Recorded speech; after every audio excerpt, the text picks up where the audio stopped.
Welcome to Grid Connections. I'm your host, Chase Drum. On this podcast, we'll be exploring how our electrical grid is becoming the intersection between the next generation of electric transportation, new digital technologies, and grid infrastructure. Join me in exploring these topics with experts and leaders across the grid. In this episode, we speak with Andrew Cornelia, the Chief of Staff at Volta and CFO of Young Professionals in Energy for the San Francisco Bay Area. Andrew started his career in finance and then pivoted upon the opportunity to work on Tesla's energy team.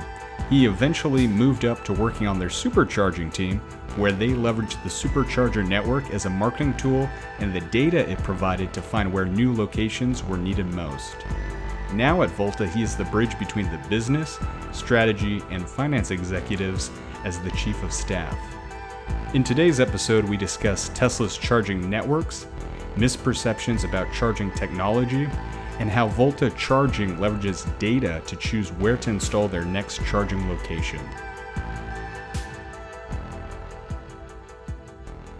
I'll give you a little bit of maybe my background kind of leading up to where I am today and how I got into energy, which was really a pretty serendipitous journey.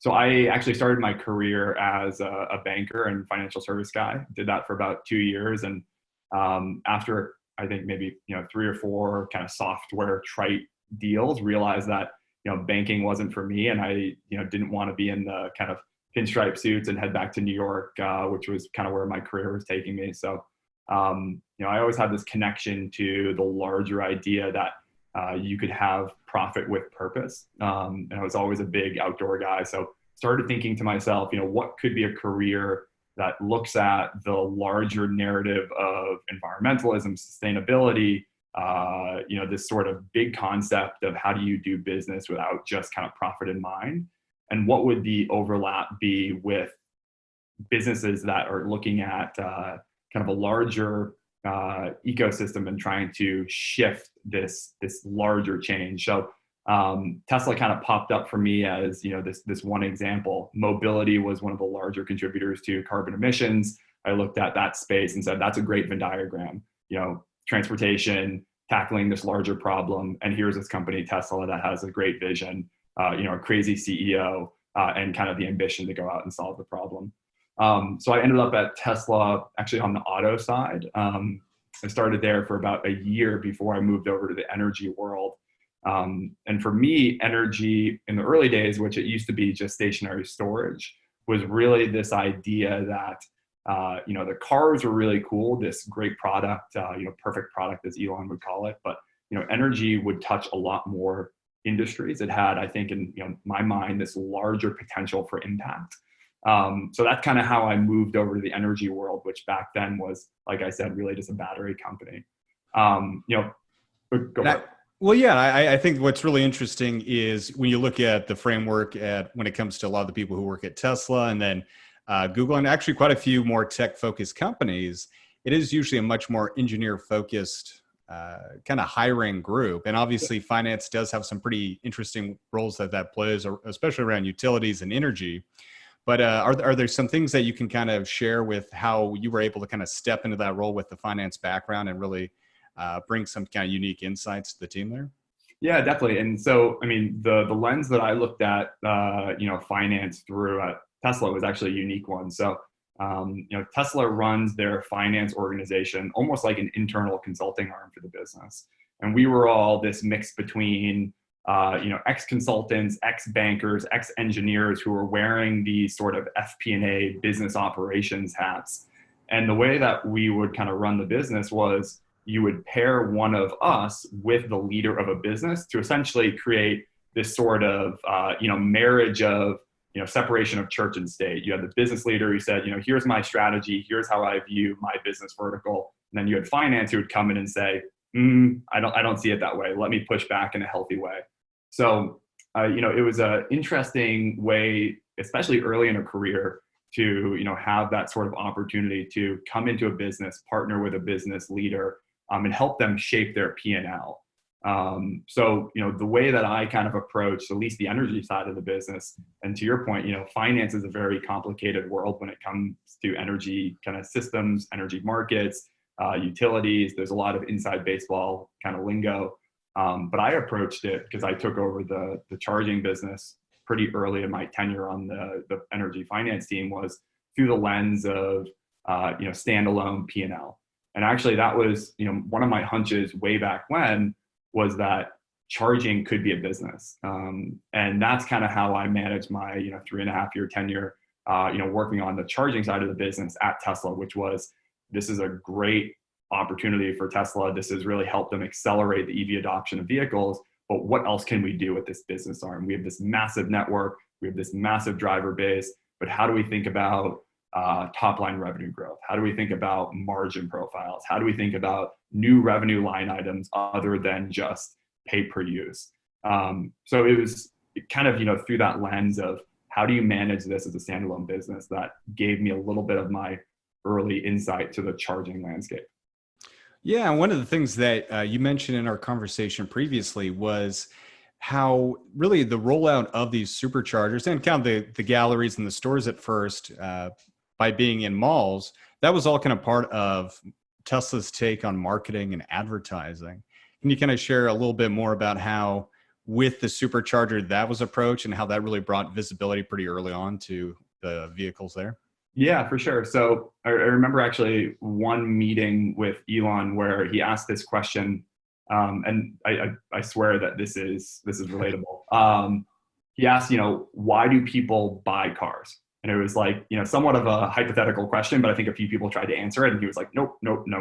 He's like, people buy cars because cars represent freedom, and that's a fundamentally important concept because Tesla was looking to build out a supercharger network, not because of the fundamental kind of need, but more because of the desire and the want. And the want is related to really this sort of like social psychology and what people call range anxiety.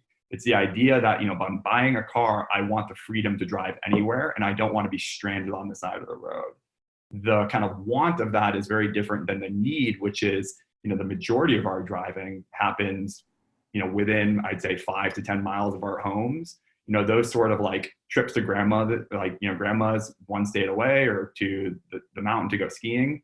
Those happen, I think, few and far between. But that sort of, let's build the network so people have that sense of security. That was very much a marketing pitch for Tesla early in the days. Hey, you can drive across the country, and oh, by the way, we did it in one of our roadsters. How cool is that? Come buy our car.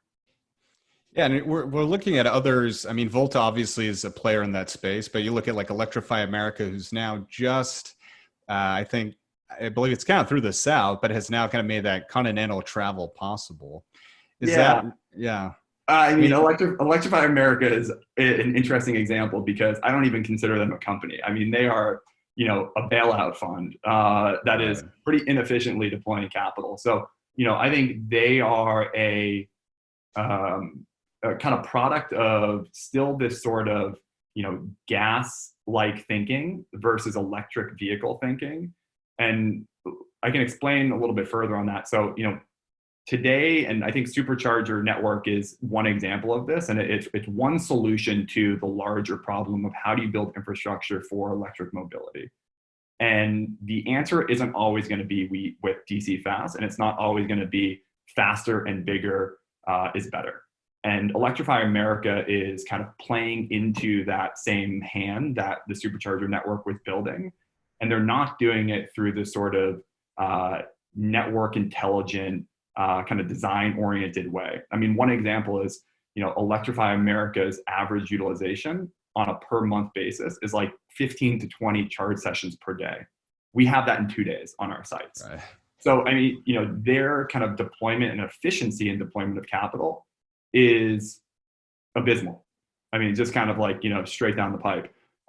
So, it's definitely a similar view, I think, as Tesla. But again, Tesla is kind of, branding it as a marketing arm of the business. EA is, trying to spend capital as quickly as they can because they have to. Gotcha. And then I know one of the other things you mentioned is looking at the data that kind of drives Volta's decisions compared to others. Is there any of that you kind of, as you kind of progress your career from Tesla, that you were able to really see pretty quickly how that is going to be the future of where electric vehicle chargers going to go in? It's not always it's easy to kind of put it along I-5 or these different interstates, but some of these kind of interesting data points and maybe counterintuitive things that you've come across. Yeah, no, for sure. And I honestly think so. I kind of went back to this idea that during my tenure at Tesla, I was thinking about the supercharger business through this lens of the P&L and saying this could be a business on its own. And that hunch actually brought me to Volta, and I'll kind of answer the data question in a long-winded way, but Volta's approach to EV charging is unique, and it's this data-driven approach that I think adds value to charging as a sustainable business model that kind of carries through all of the evolutions of EV adoption. So, data is, a buzzword in, Silicon Valley, and everyone uses it when describing any sort of technology. It's data, the cloud, that's where all the money is, There's right? data ponds, there's data lakes, there's data puddles, like however you want to describe it. But really what we do with data is support our thesis on EV charging. And our thesis on EV charging is really actually kind of described with one question. And the question is, to be to be a leading player in the EV charging market, there's really only one question that you have to answer. And that one question is, can EV charging sell spaghetti? Tell me more. So it sounds funny. It sounds somewhat non sequitur and non-related, but it's hugely related, and it connects to data. So I'll tell you how.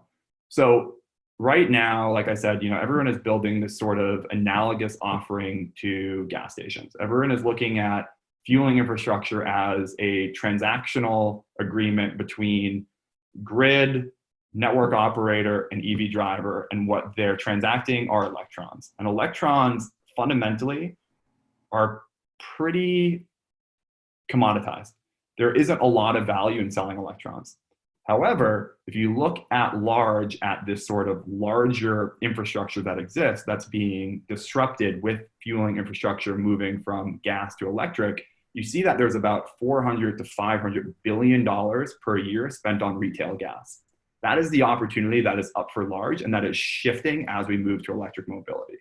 However, only about half of that is related to retail gas sales.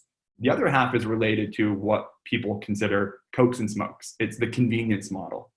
So there is a ton of value that is being left on the table by every other EV charging company.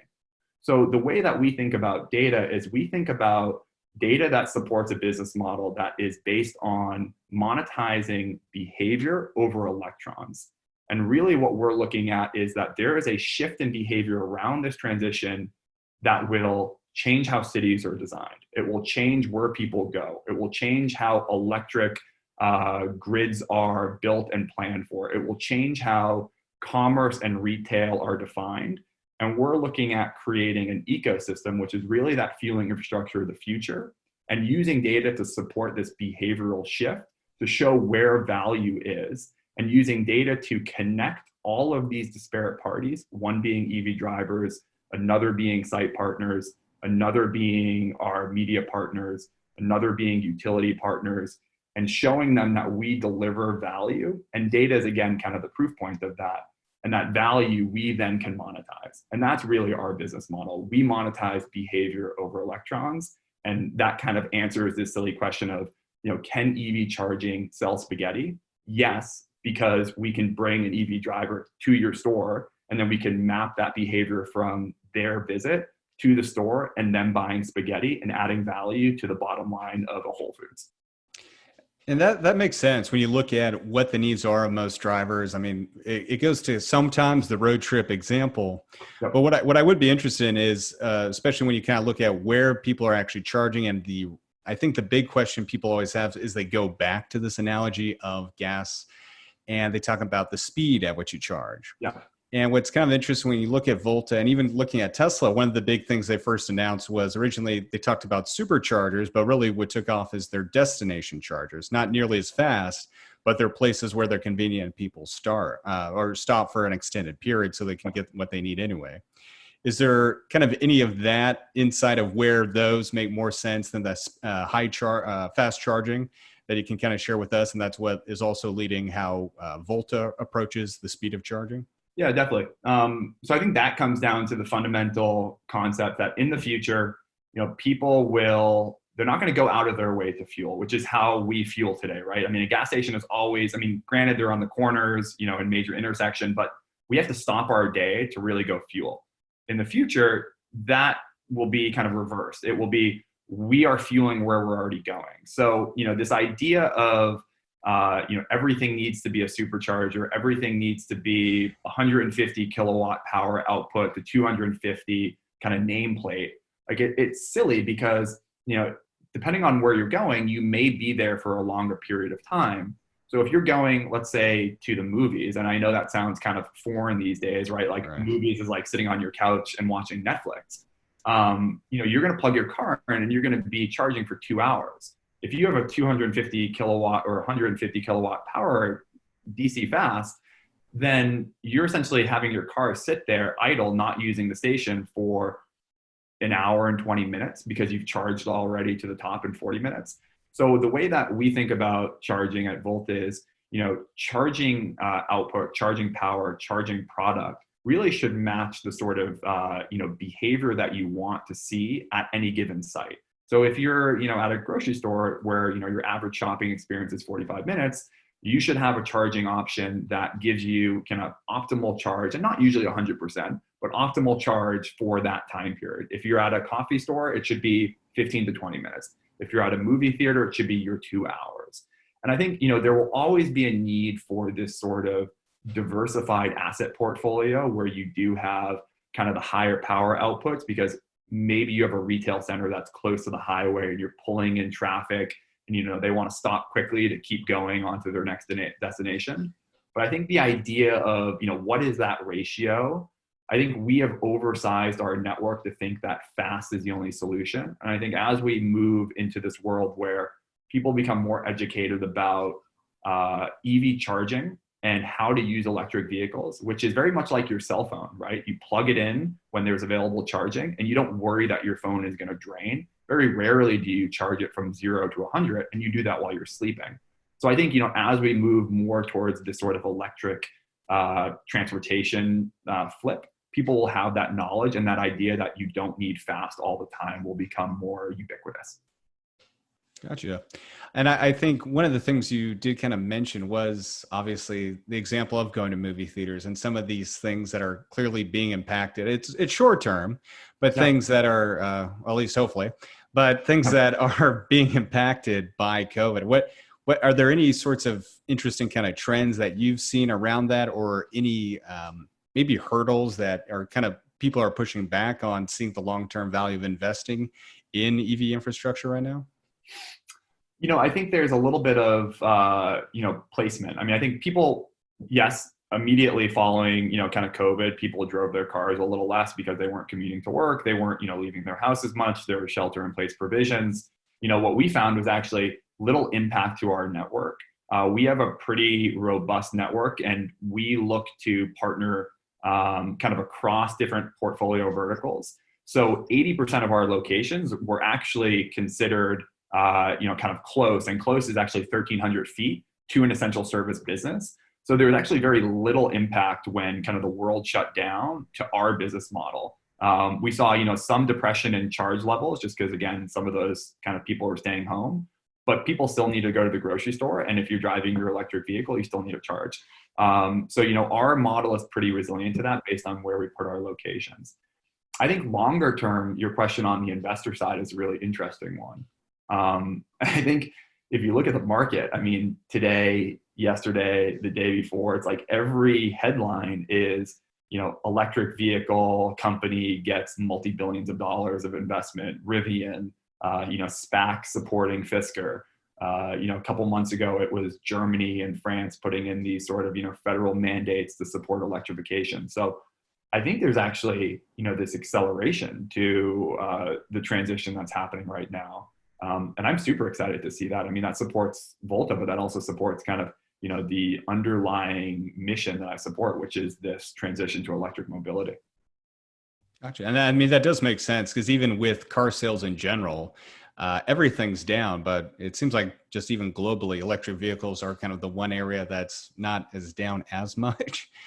Yeah, But Elon Musk is the seventh richest man in the world. Tesla's valued more than Exxon, and Rivian, who hasn't sold a car yet, or really has doesn't have any production vehicles on the line, just raised $2.5 billion. So, yeah, it's an interesting time. definitely, I mean, kind of going off of that, what are some of the, as you've seen going through this, that obviously Volta is growing. There's really kind of an interesting approach that they're taking compared to others. Can you share what are some of the traditional or some of the challenges that the traditional charging networks you already have, but anything else that's kind of worth noting and you've noticed in your career that the traditional charging networks are kind of coming up against? Yeah, I mean, I think EV charging is an interesting game. You know, Tesla, the way that they built their model, I mean, they're kind of building this completely new product, right? Like, yes, a car is a car. We understand it has four wheels and a steering wheel, and this is how it goes. You push down a pedal and it moves forward. But the way that they were designing it was completely different. They were looking at a completely different drivetrain, completely different technology for fueling, a completely different design aesthetic and user interface, and all the above, kind of rethinking how a car worked, like this new technology. Charging is not really, you don't really need to kind of innovate that much on it. Yes, you can innovate to get higher power output, and your charging equipment can look that much kind of sexier, but really it's about conduit that connects power generating asset to transmission and distribution through a cord to a car, and that's it. Really, I think fundamentally what kind of attracts me to the charging space is that connective tissue between energy and vehicle and mobility, and it involves kind of construction and these kind of small scale projects that you need to manage across a whole network.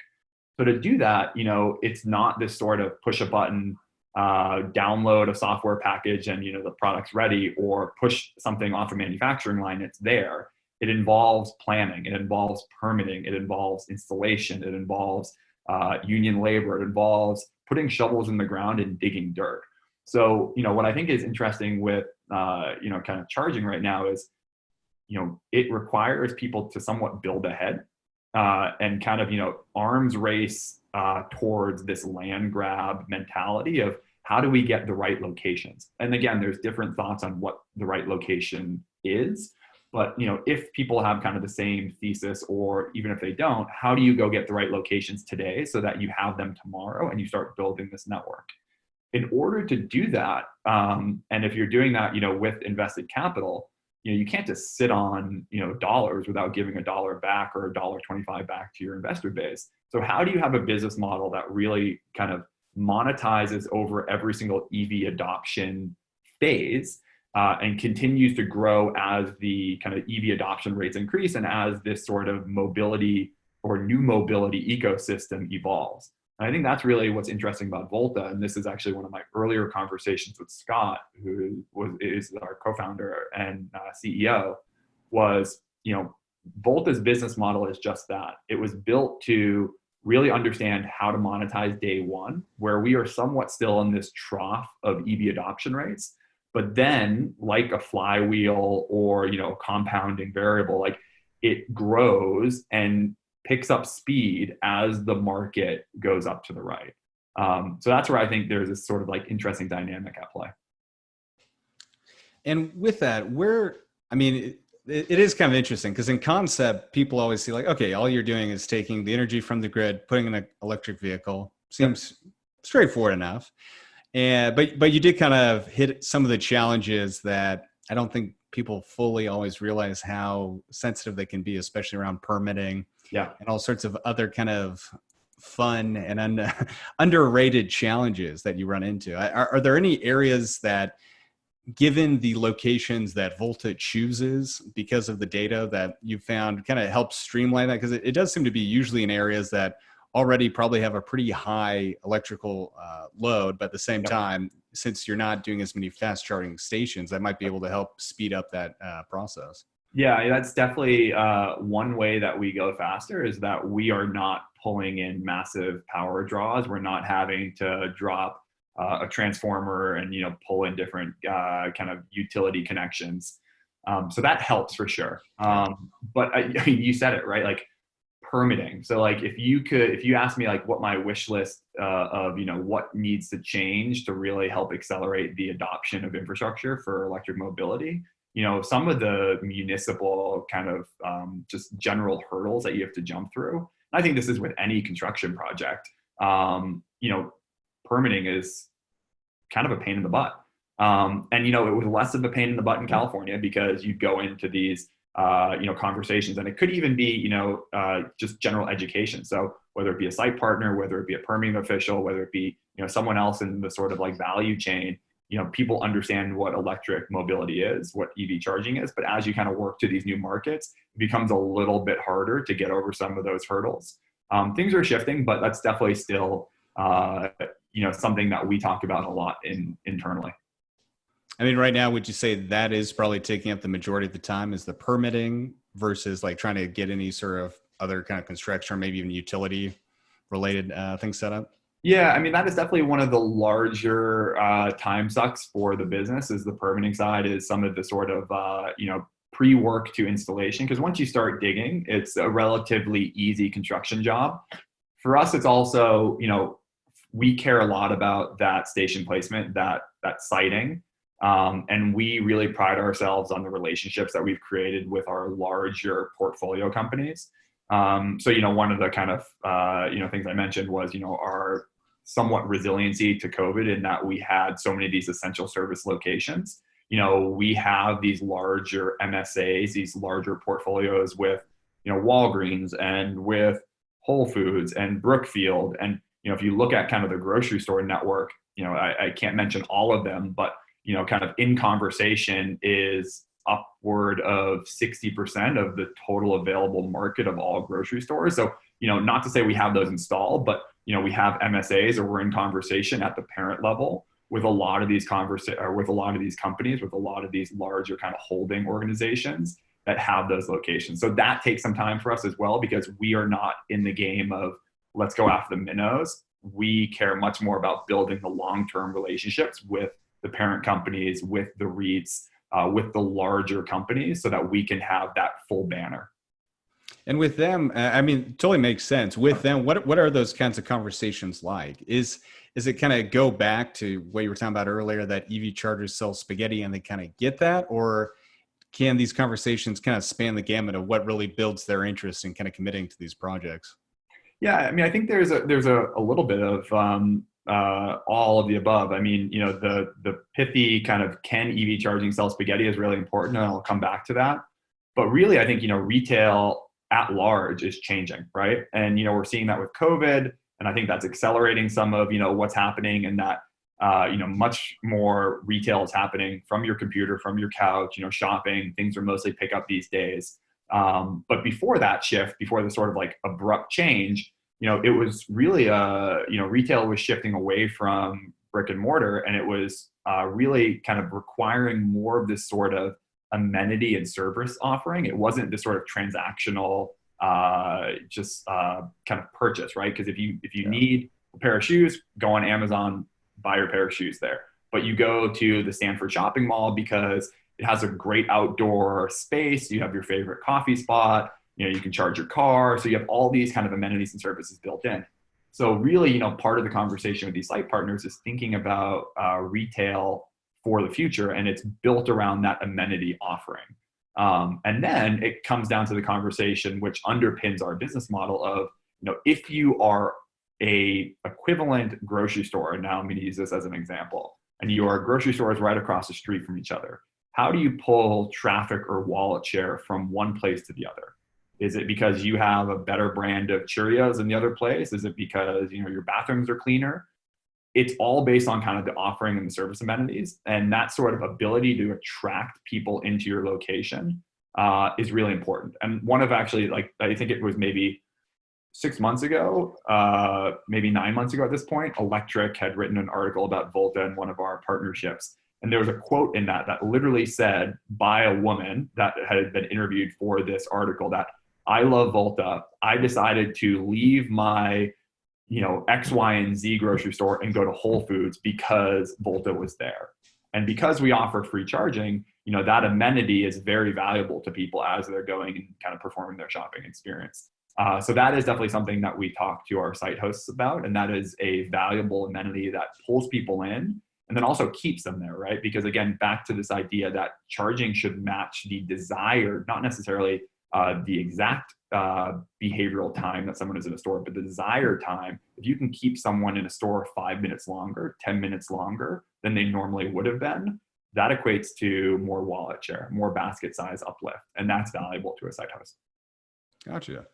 And with a lot of the examples you've shared are kind of like the retail spaces, which definitely makes sense.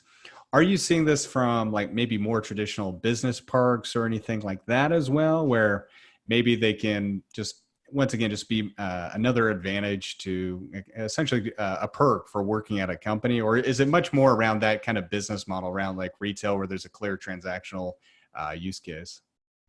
No, I think, you're spot on, right? And that's a different vertical for sure. You have home, which is a vertical, and, people are tackling that. You have workplace and, your office parks or kind of larger kind of like banks of charging units. And then you kind of have, public retail. We're kind of squarely in that public retail space.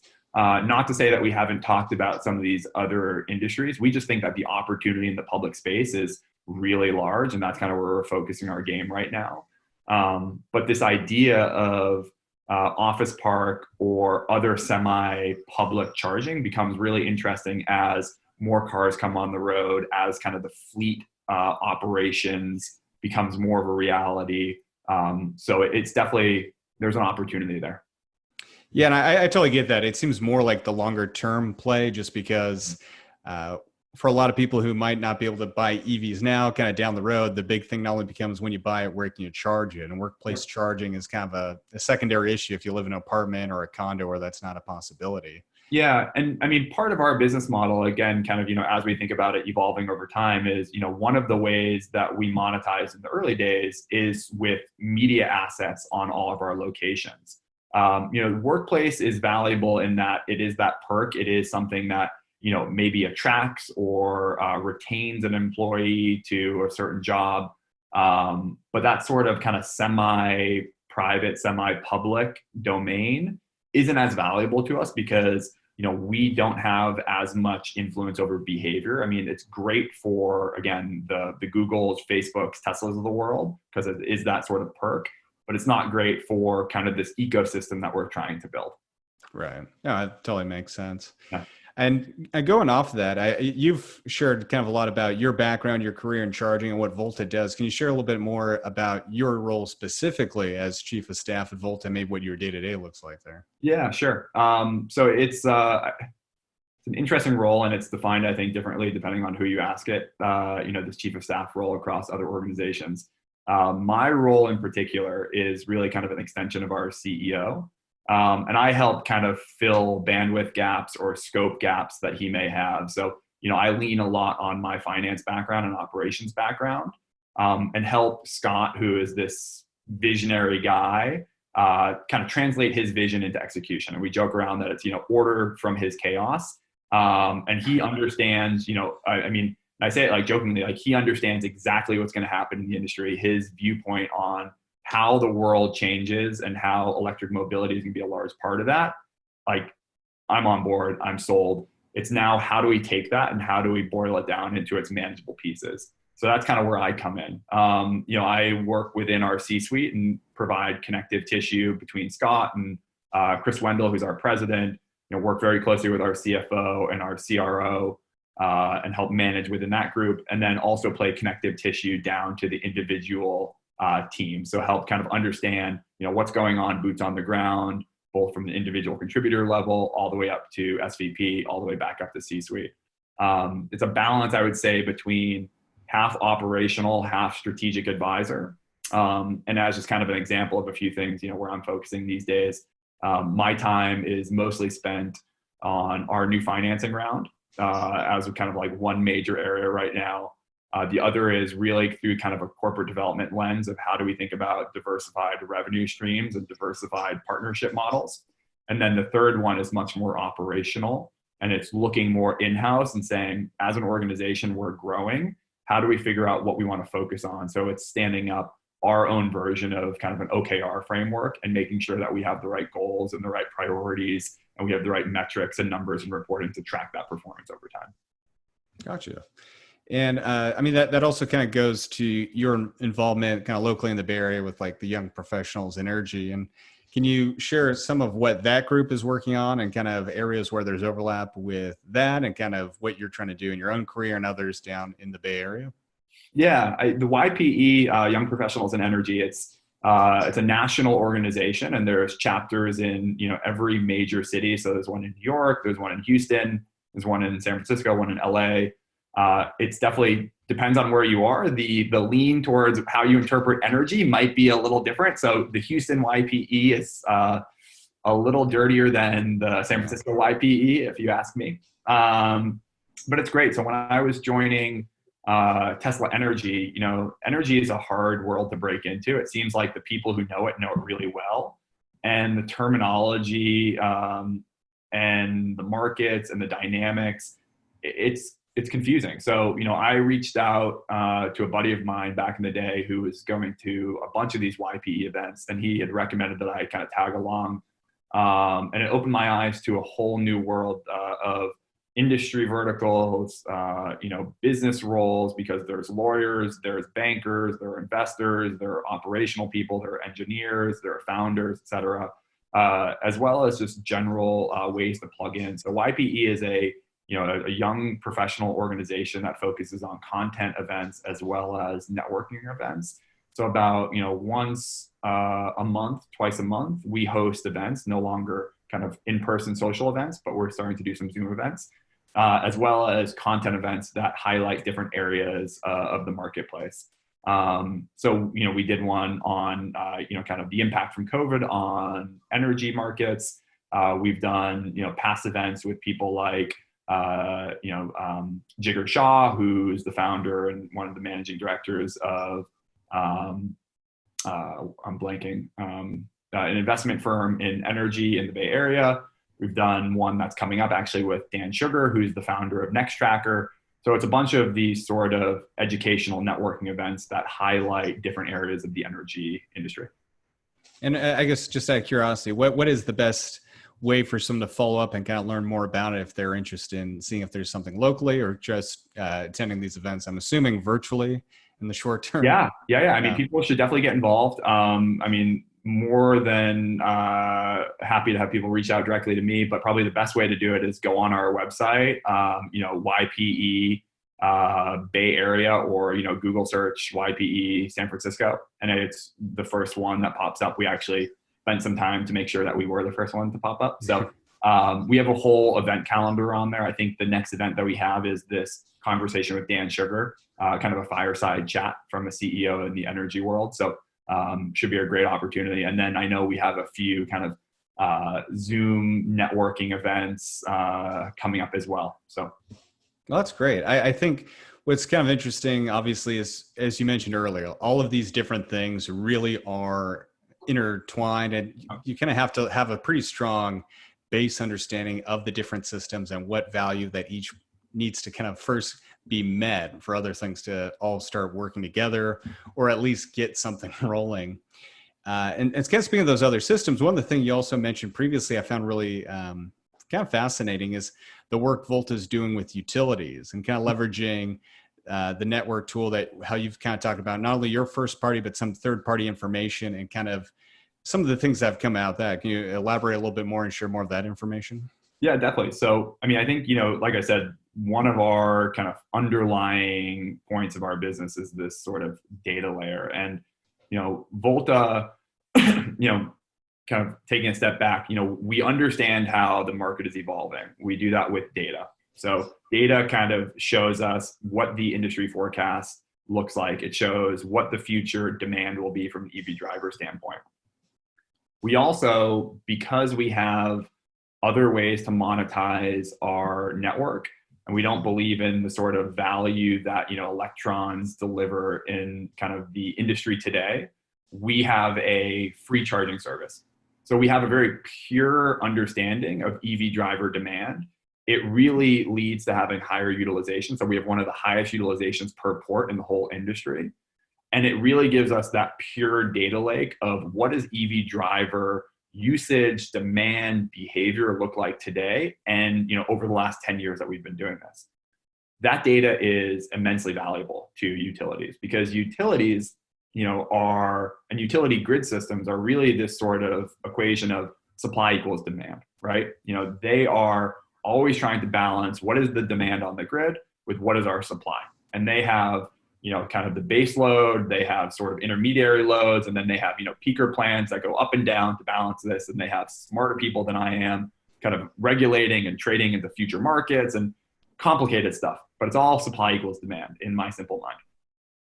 As kind of utilities think about planning for the future, and we're talking about, billions of dollars of capital deployment over the next, 10 years, they need to know what is supply and demand. So where we come in is this sort of understanding and this sort of, expert on how EV driving has contributed to demand on the grid over time and how it will continue to contribute is what we've productized. And we've productized this in this really slick tool called the network planning tool. And it was built by Praveen Mandal, who is actually the co-founder of ChargePoint and who's now our CTO.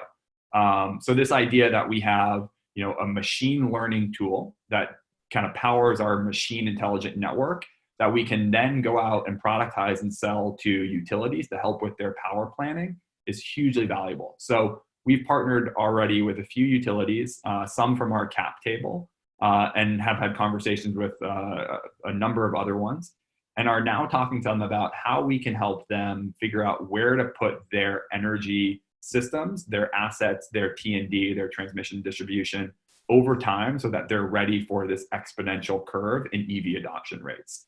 And that's just our first customer. So, we see that this sort of data set, understanding the mobility kind of forecast, being able to scenario plan off of this, being able to report out on ESG stats and sort of macro stats around mobility is going to be hugely valuable. And it's going to be valuable for utilities.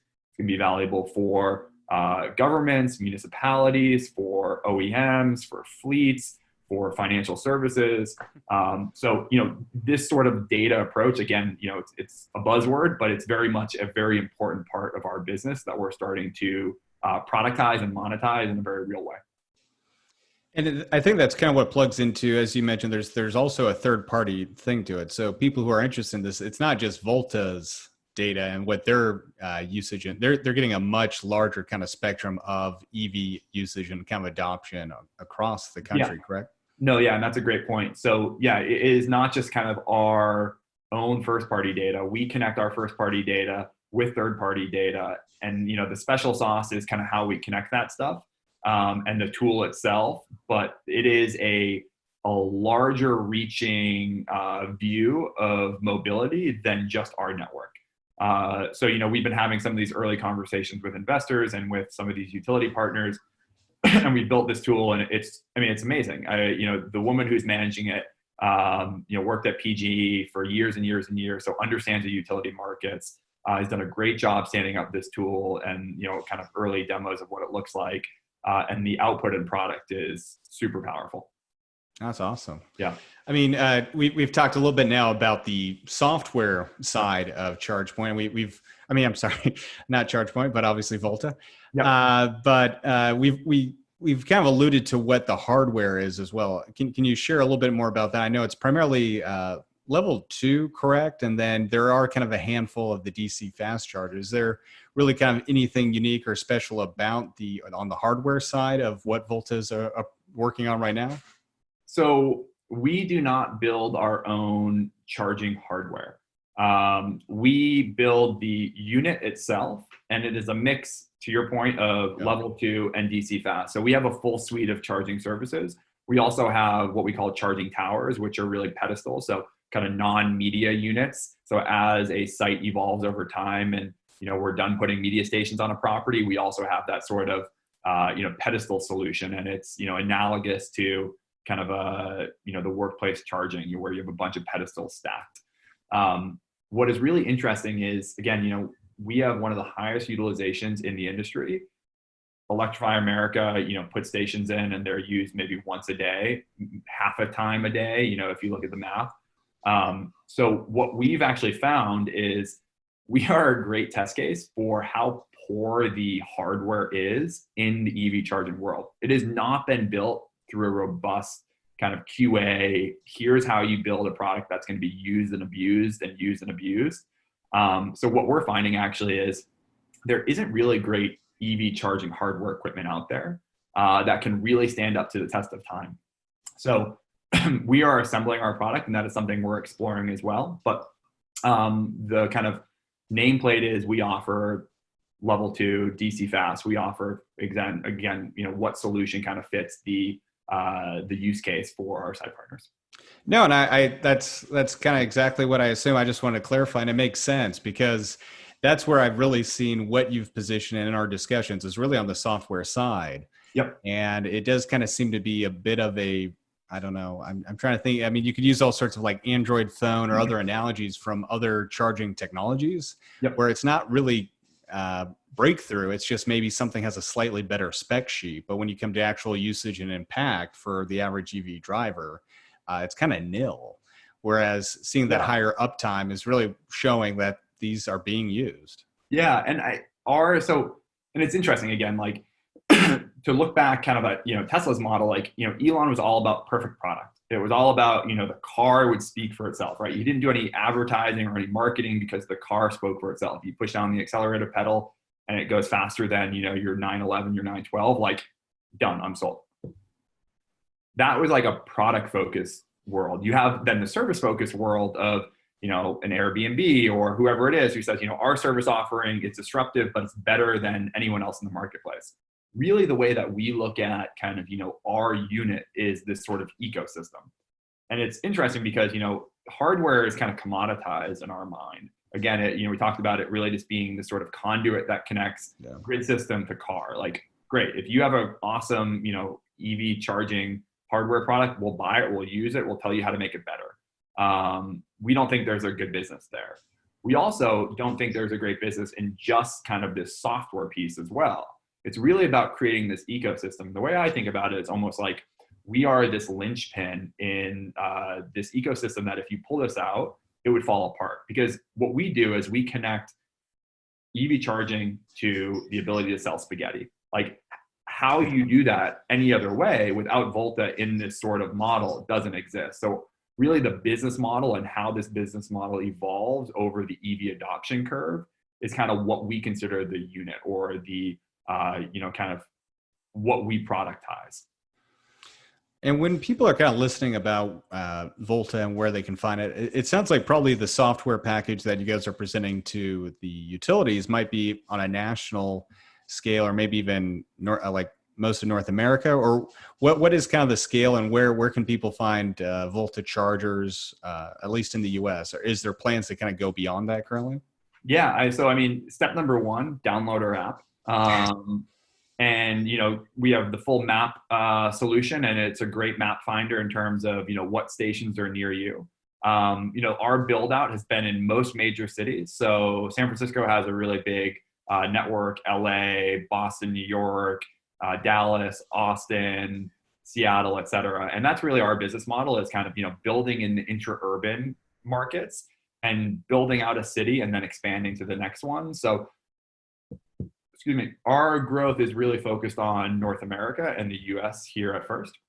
The focus is hitting national network scale over the next year. And that's really where our growth trajectory is taking us. And that's really why we're kind of out to market right now, is building that national network. So go to our app, go on our website, find one of our stations. And if you don't have an electric car, then go buy one. And then use one. That might be better to do that first before the app, I guess. Yeah. There are enough cars out there. We used to always joke, this is actually like a very serious point, is, there are 3 things that need to happen for EV adoption to really take off.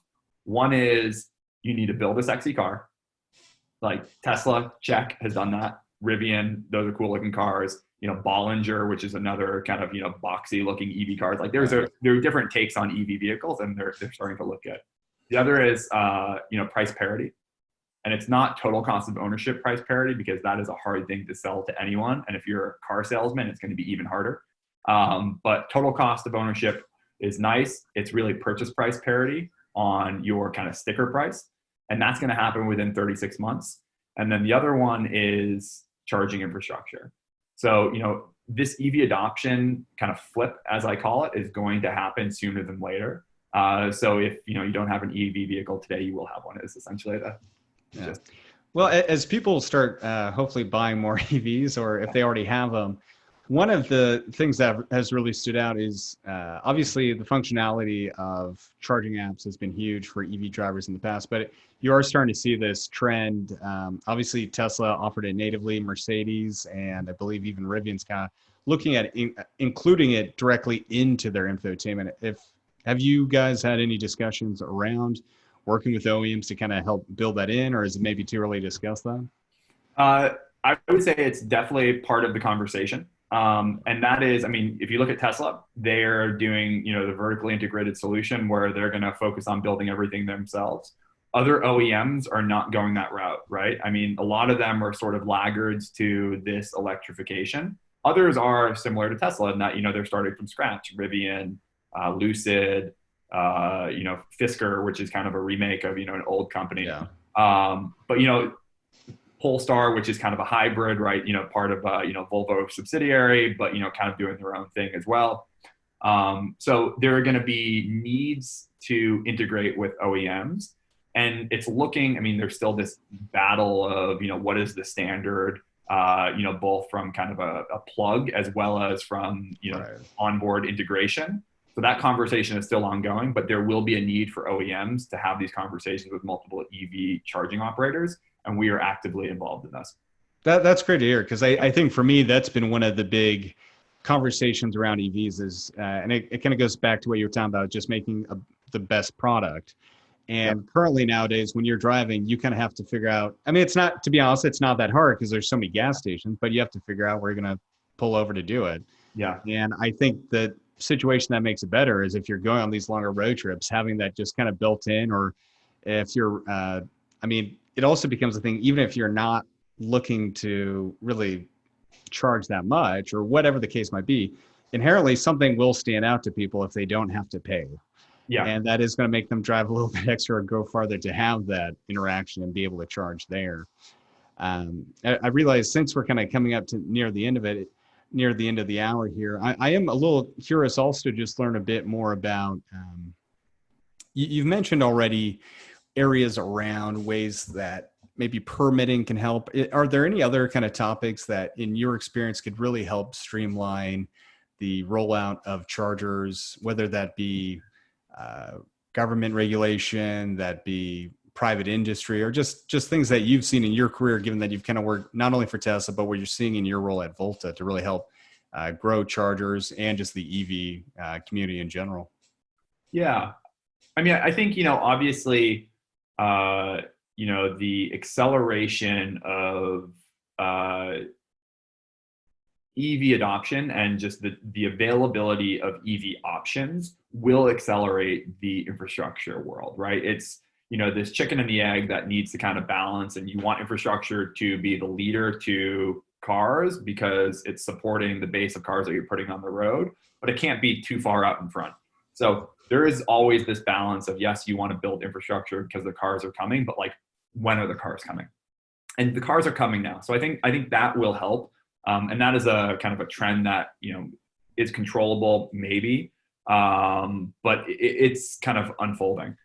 I think another interesting one, we talked a little bit about this, kind of at the top of the hour, was, Electrify America is a federal bailout. Like, they are, they have a couple $2 billion where they need to put capital in the ground, and they're putting capital in the ground in a way that is maybe not the most efficient use of it.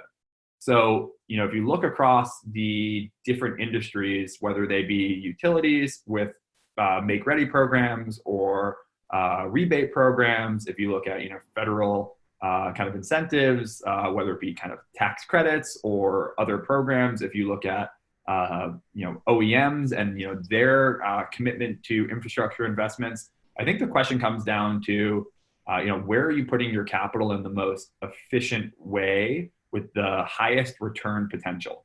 And what I mean by highest return potential is actually what is the investment that will give you the most miles delivered per dollar invested? And that's where I think people need to really pay attention to the business models and the sort of thesis of how EV charging evolves over time. Because again, if you go back to Electrify America, which they are just deploying capital and putting charging stations in because they have to, they're not really planning for this sort of EV adoption rate where utilization really matters.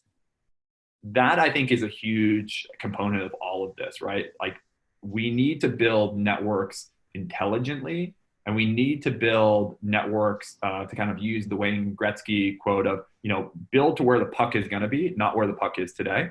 And that's where I think that will really help not only accelerate, but also make sure that we're building the right network for tomorrow. No, I think that's great to hear. And I completely agree. Yeah. I think the best way to measure it isn't, as you said, always about ROI. It's really about uptime. And it reminds me of like the aviation industry. Every time a plane's on the ground, it's losing money. Oh, for sure. And you want to have it up in the air. And that's kind of been the thing I've seen with so many of these charging infrastructure or charging companies is they're doing really cool things. They're putting them in cool places or kind of making certain routes available. But if people aren't using them, okay, well, it's a lot of great marketing, a lot of money spent, but has that really accomplished the mission? For sure. So I think that's huge. I mean, if we can have that be the case, then we'll have the network in place to support, the cars that are going to be on the road, sooner than later.